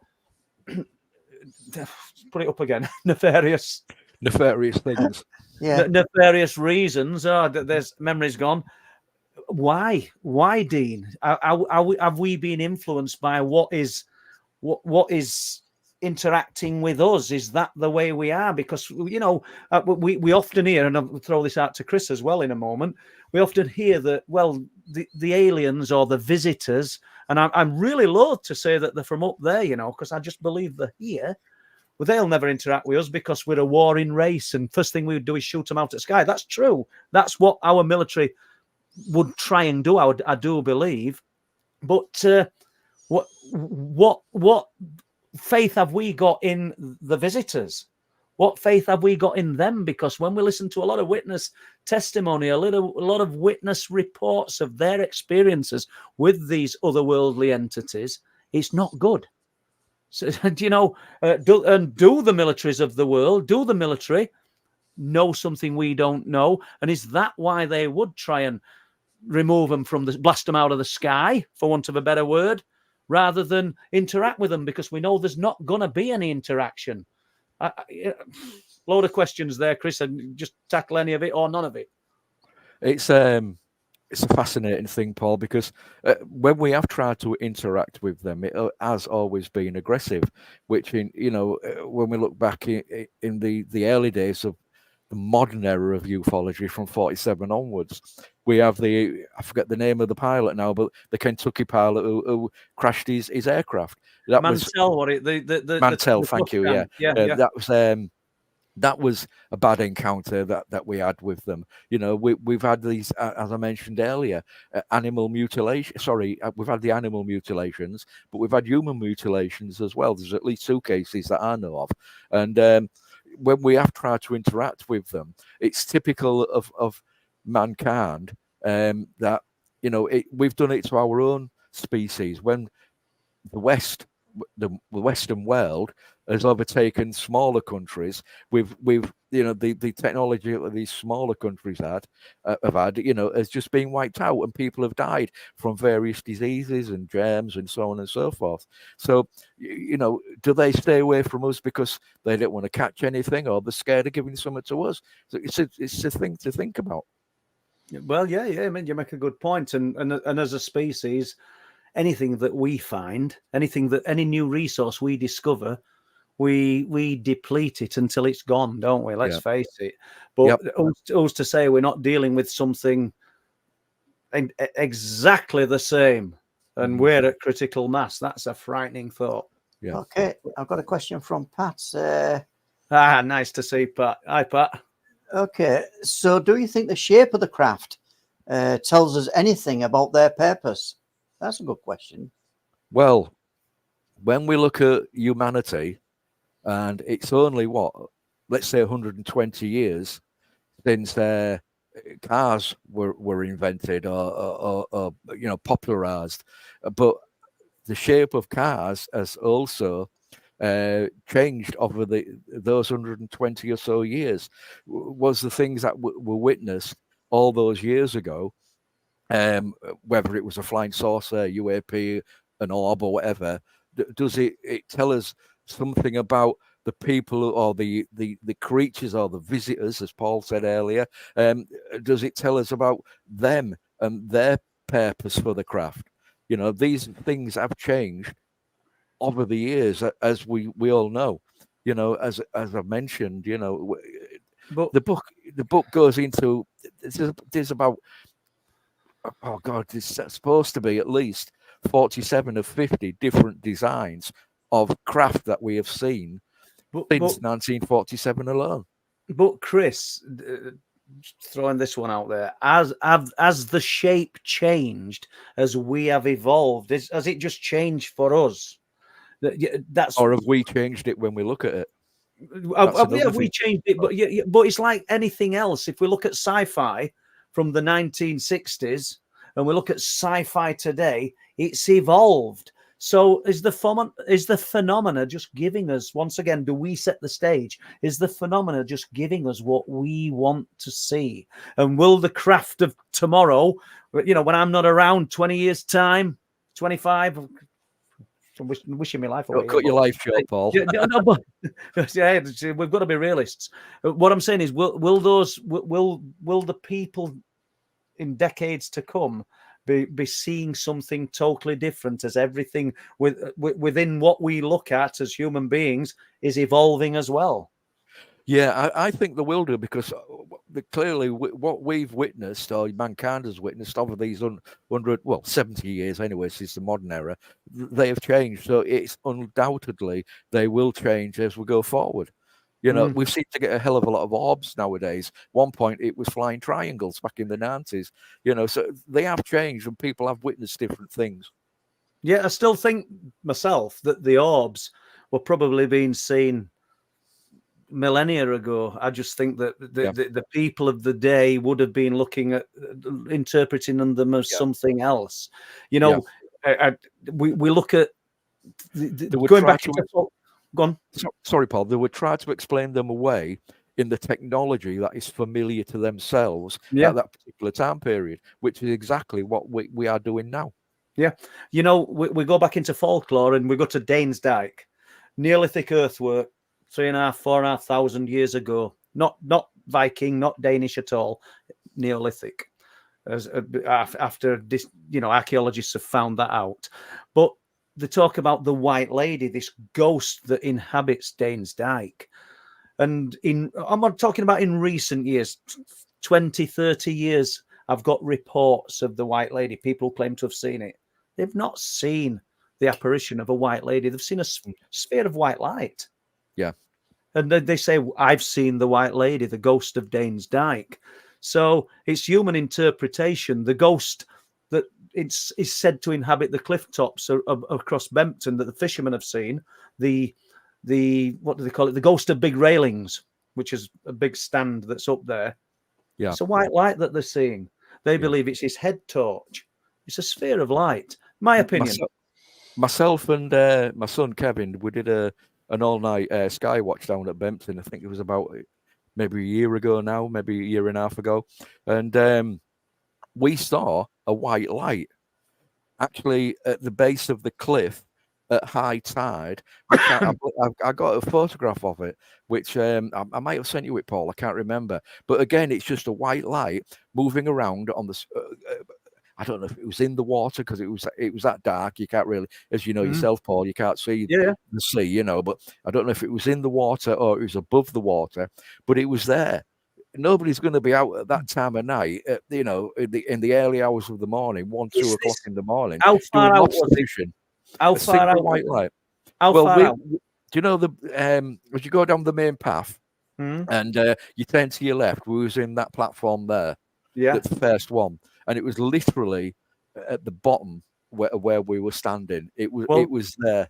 Well, I'll as not as an expert, but as somebody who knows, 100% knows, it'd be an impossibility at any time of day or night for anybody to be below there. Yeah, you can get round from Speeton a certain way to Bempton, and you can get there's a little access down, but you wouldn't get below where you were, not on foot. So that's interesting. You know, myself. So the only thing I did think, Paul, was that it may have been, as I say, somebody collecting lobster pots or something like that. But why go out at that time of night, especially you know? Yeah, depends where the tide was. Yeah, tides do dictate. They've had more lights on as well, wouldn't they? If Yeah. they're bringing in lobster pots, it was one single light. What's interesting is where you were is at a place called Crab Rocks, and in 1966, in June 1966, 3 fishermen in a cobble, a fishing boat called the Imperialist, were collecting lobster pots and crab pots at Crab Rocks in the daytime, which is probably about 400 yards from, if you went up the cliff, it'd be level with RAF Bempton. Yeah. And people will have heard me talk about this before. They sort of looked down into the water, retrieving the pots, and they saw the reflection of a white light. Daytime. Looked up.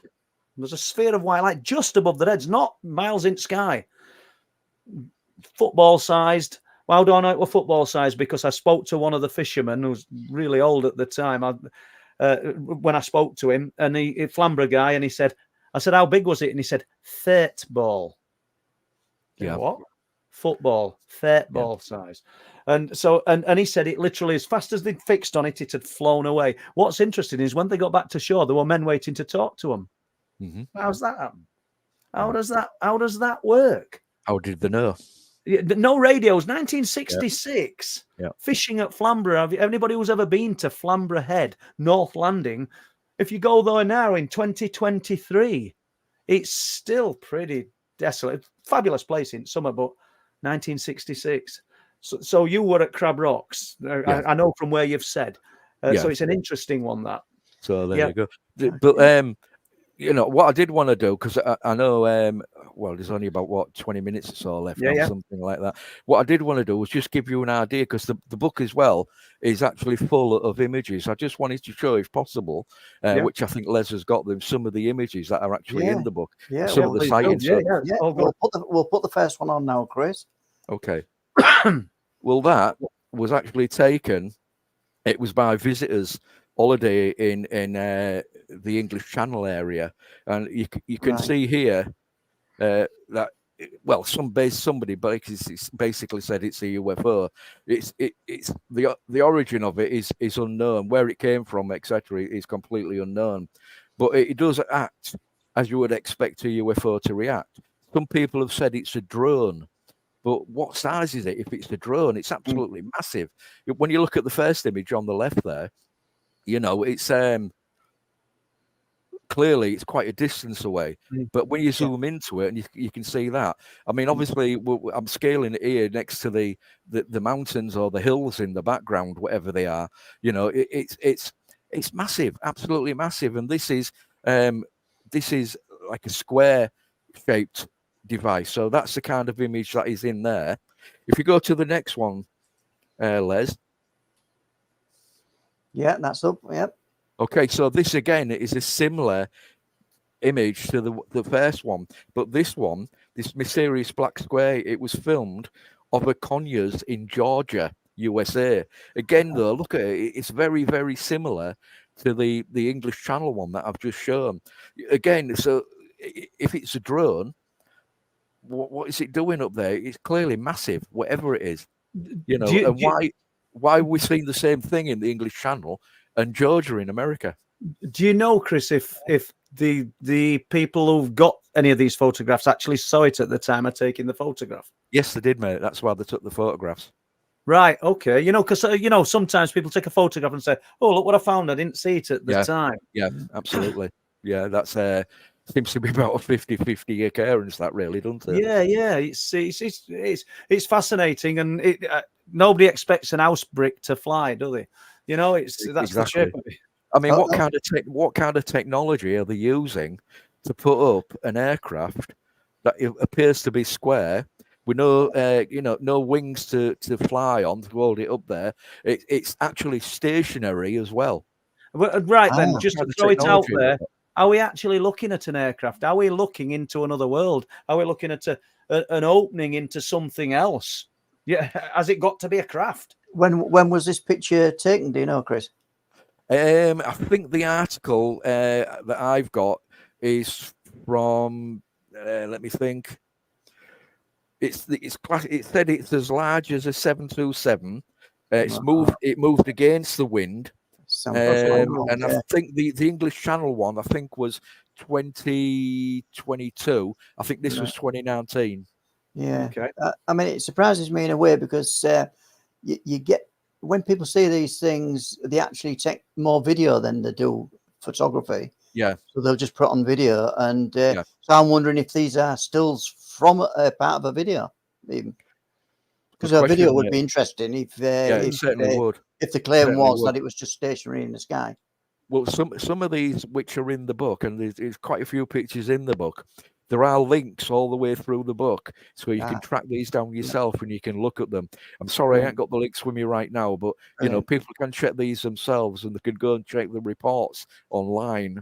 So but again, as I say, it's very similar to the one taken of the English Channel just a few short years earlier. I mean, the Calvan image as well, which we know about. It's basically that is a good example of a diamond-shaped UFO. And the Cash Landrum affair of 29th of December 1980. Same time as Rendlesham and Roswell, which incidentally I don't cover in the book because I think they're done to death. Those people, what they experienced can also be said to be a diamond-shaped UFO. If you don't know what the Cash Landrum incident is, it's the one where the ladies tried suing the American government for radiation bans and so on and so forth. Which, again, they actually didn't win the case, but it's an interesting thing.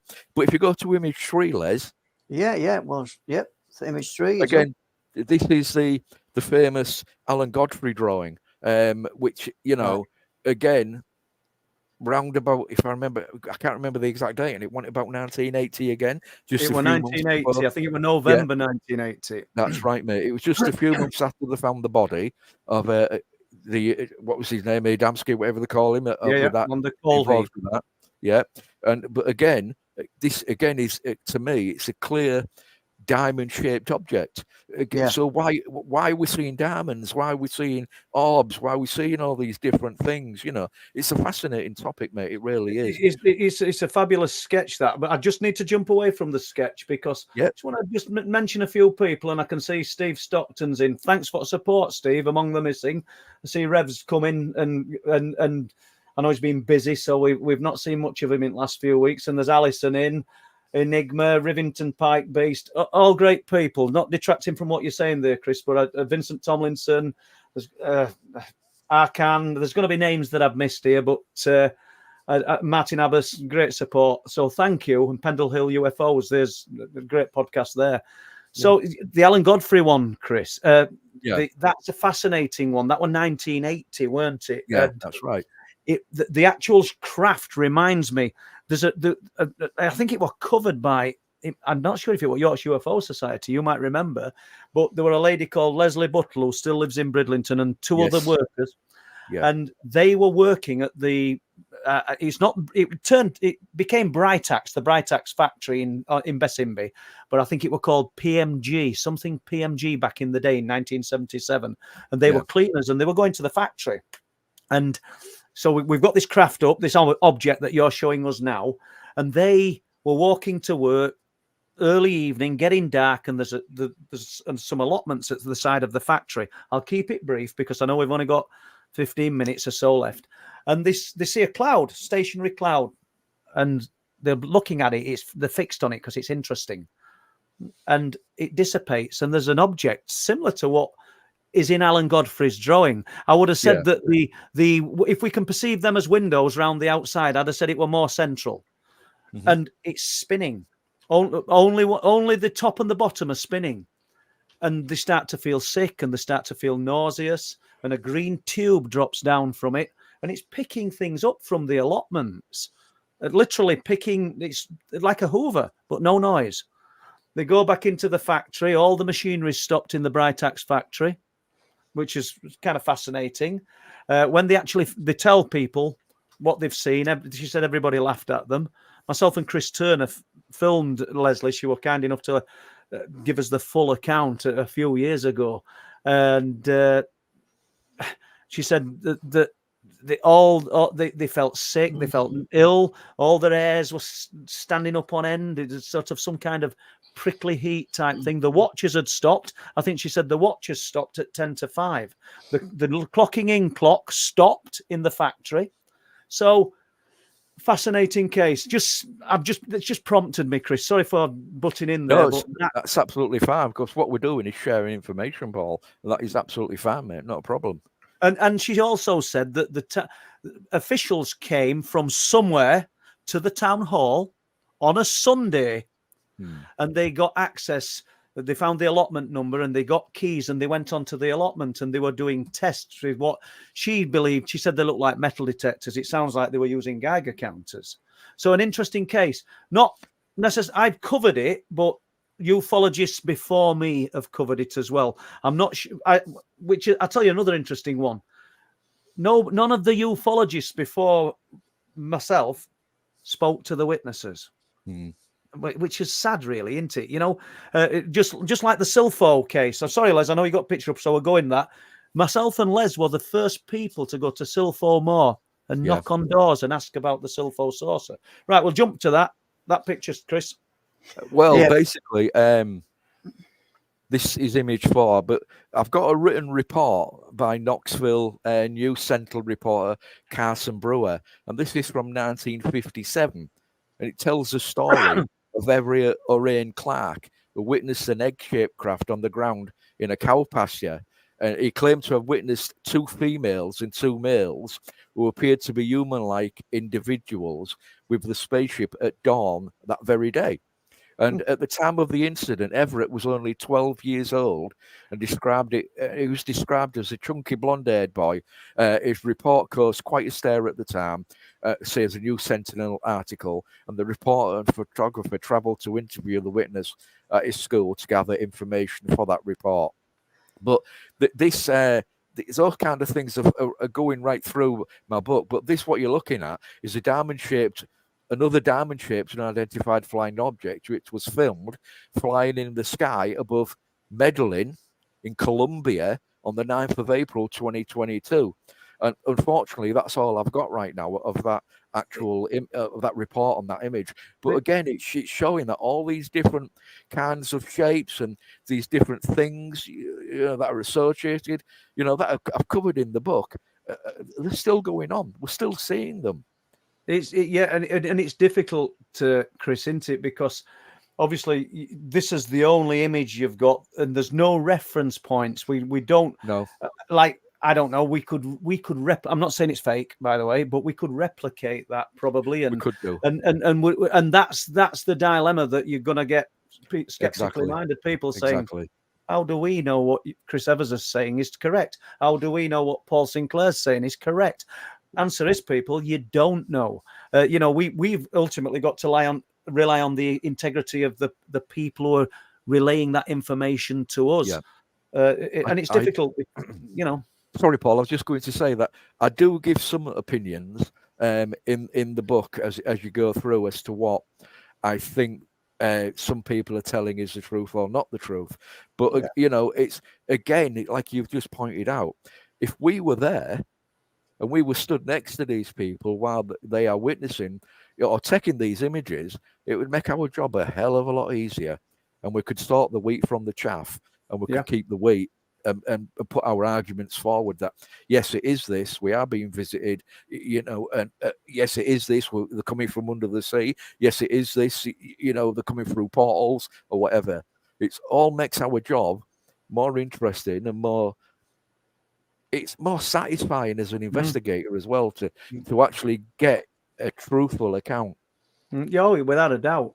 Do you have more questions, Les? Because I just want to get something here from myself. I think with the advent of AI technology, Chris, is that all this work, all this photography work, all this video work is going to be so much harder. Yeah, it's going to be very, very difficult. Excuse me. The picture you showed earlier of the conference, excuse me, is that, can you just talk among yourselves a second, guys? We certainly can. Yeah. And thanks for the support tonight, people. Oh, you got a picture up of the conference again, Les? Yeah. So don't forget, folks, conference next year, OLM Conference, 14th of September in Hull, East Yorkshire. And prices you should be able to find on the website. Yeah, that shows you, Les. That shows you exactly what you can do with AI technology, because the UFO and the image behind the writing is all AI. It's all automatic, whatever you call it, with this AI assisted intelligence. But our job will become harder as we go along, and that's where we need to perhaps strengthen our own knowledge of AI technology. Well, I think from a person, I don't know what Paul thinks on this, but he might come somewhere in agreement with me. Is where a lot of credence now allows with the actual witness accounts. How good and solid they are. Yeah, without a doubt. I don't mean we've got to rely on the witness. The witness is king. To be honest with you. But what I'm saying is any photography, video would become a secondary thing. I would agree. Yeah. So a question from me here. So if you could experience just one part of unexplained phenomena, jump away from UFOs if you want for a moment, what would it be, Chris? It's I would love a real close encounter. In the book, I talk about close encounters, and they actually go up to seek close encounter level 8 if you actually read through the book. But I just love a CE3, to be quite honest with you. Maybe something a bit closer than normal, as long as they're friendly and they're okay with me. You know what I mean? I don't want to be ended up on somebody's dinner plate, Paul, as we discussed earlier. But I would love something like that. And even though I've mentioned what I've mentioned about religion, etc., I would love to believe in some kind of life after death, because, well, I've got family members who are no longer with us, who I would probably, like all of us, I'd dearly love to see them again. Yeah. So, you make a good point, and maybe my views on, or my thoughts on what I'd just been saying earlier, don't crush what you've just said, but maybe tread on what people think. Let's just jump to it briefly. I know Les has wanted to speak, but let me just do this, Les. So great. My uncle's passed away, and I'm concentrating and I'm thinking about him, and he appears at end at bed. Has he really appeared, or is it the phenomena that is showing us that? In which case, it crushes what a lot of people want to believe. Go on. Just to come in there quickly, Paul, before Les speaks, I had a similar experience. My mum passed in 2004, and yes, I would dearly love to see her again. I took a mirror from a bathroom. I used it in my home, and several weeks after she passed, I actually saw her face in the mirror. Really? So, yes. Again, what is it? What are we experiencing? It's a fascinating subject. The paranormal, it's a brilliant thing. It really is. It truly is. Are you going to that question? The AI equals alien intelligence, Les? No, it's just an observation. It's just was it the Welshman who put that one up? Yeah. No, just put it up there as a. No, I think he's on the I've money. I've lost it now. Yeah. Well, no, well, I saw it. AI equals alien intelligence. Intelligence. We must And do AI. you know? I'm into that kind of thought process. Is AI have we evolved so much that we've got to the stage where we've created AI and the phenomena can now actually as a vessel in which to reside to interact with humans. I'm just throwing it out there. I'm not subscribing to it, but is AI the vessel for? That is a fascinating thought, Paul. It really is. Really is fascinating to think about. This one's not so much a question, guys, but like picking up from your second sighting, Chris, that you had looking over the Humber towards South Ferriby there, what you mentioned. Yeah. Vincent Tomlinson is saying something crashed into the Humber a few nights ago. Interesting. Fascinating. Right. I had no idea about that. Yeah. How did you get the information? Either contact myself or Chris, and we'll share this, and we might be able. That's great stuff, Vincent. Thank you. And more people saying hello to us in chat. Jojo, Thank TA, Fire thanks. Spirit, all good. Andy Decodes, Steve T's. Appreciate everybody. Thank you. Okay, not so much a question again from Dean Cullen, rather an observation. Are we metaphorically squabbling over table scraps when we need to be sitting at the table? Is that what these tidbits are purposely for? Keep our eyes on the floor and in the dark? Good point. Yeah, but I'm just going to say, guys, if we don't open our eyes, we'll always be in the dark. And that's, to some extent, as we discussed earlier, what the governments are trying to do by not coming out and presenting the truth to us. Yeah. You know, people have been following this subject for at least 70 years. You know, they can't all be wrong. I would totally agree. I put a freedom information request in last year about something that entered the sea. I'm not going to go into big detail here, but something that entered the sea off Wilsthorpe. And I don't mean the Wilsthorpe case that I covered in 2009, entered the sea off Wilsthorpe last year. I got all the details and I put it in. Reliable witness, highly reliable witness. And the response I got back, they knew nothing about it, but I give them dates, times. I gave them everything.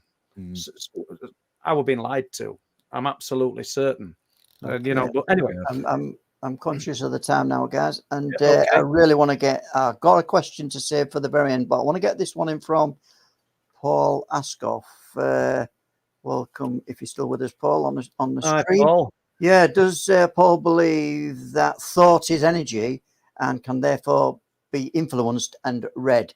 I do, yeah. I hear, Paul. Yeah. Well, keep it short, and I think Paul Askoff will know what I mean. I think we're creating the stage for a lot of this.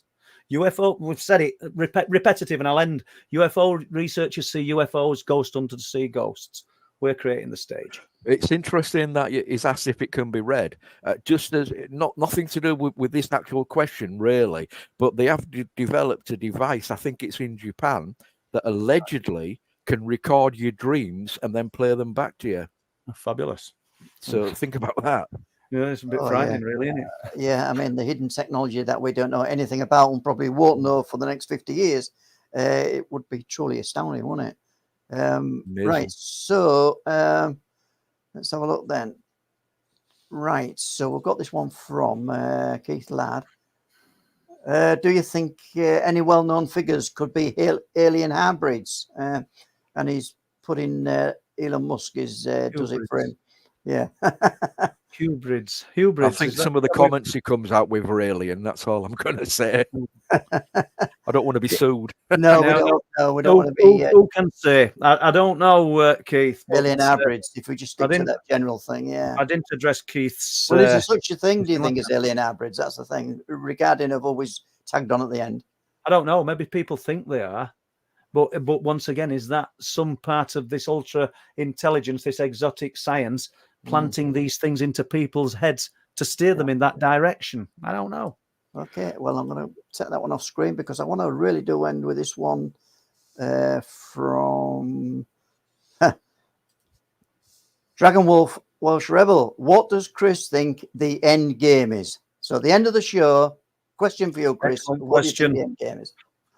Well, for me Great question. personally, it's to go and put the kettle on and have a cup of tea and lubricate my throat. But That's probably a good idea, yeah. the question is really, do the aliens have an end game? Do they want to keep, as Paul has suggested, dangling, controlling us in some way, which I don't completely refute altogether, but, you know, it's or do they have something else? So are we here to help them? And if we're here to help them, then how are we helping them? What are we doing to help them? That's the question, really. Yeah, well, yeah, go on, Les. Yeah, I think on that note, we are at the end of the show, guys, and thanks for your input tonight, Chris, as Paul will agree. Great guest, as always, yeah.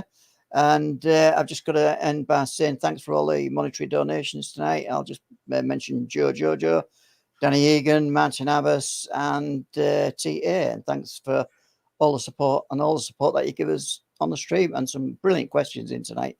And I think we'll see you all next week. What, Paul? We've got a great guest on for next week. We certainly do. And thanks for the support, everyone, tonight. And good to see you all. And thank you, Chris. And on that note, goodbye. Not a problem. Thanks very much, guys. Thanks for all the questions, everybody. Good night. Bye. Bye-bye.